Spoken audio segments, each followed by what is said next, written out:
இவங்கெல்லாம் எங்க ஓடுறாங்கன்னு தெரியுதா? ஒரு போராட்டம் போராடுறதுக்கு. யாருக்காகன்னு தெரியுமா?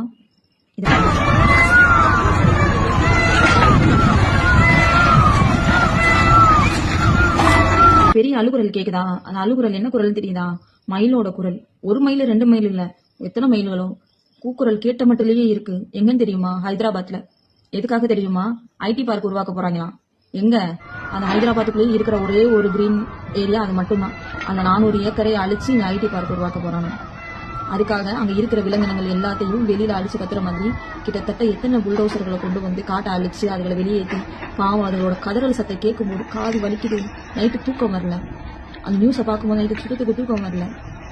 மனச்சாட்சியே இல்லாம 15,000 கோடிக்காக, அந்த ஊழல் பணத்துக்காக, அந்த லாபத்துக்காக, எச்ச காசுக்காக இத்தனை ஜீவன்களை கதற விடுறாங்க. எத்தனை மான் அழிஞ்சு போச்சு. எவ்வளவு கூக்குரல் கேக்குது. நடுரோட்ல வந்துட்டு மாடுக கூட அந்த மான் வந்துட்டு குப்பையை தின்னுகிட்டு இருக்கு. அசால்ட்டா புள்ளி நடந்து போயிட்டு இருக்கு. என்னடா நான் எங்க போகுதுன்னே தெரியல.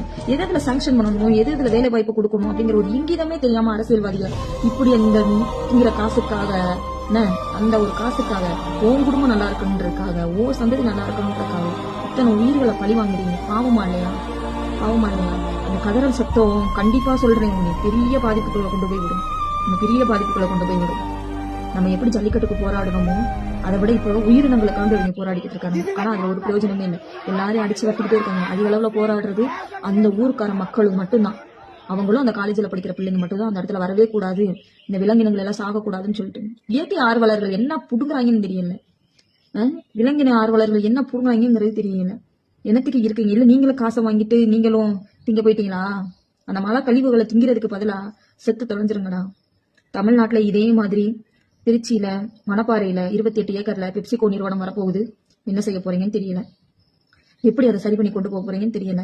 வேலை வாய்ப்புன்ற பேர்ல கார்பரேட் கம்பெனிகளுக்கு அடிமையா போகாதீங்க.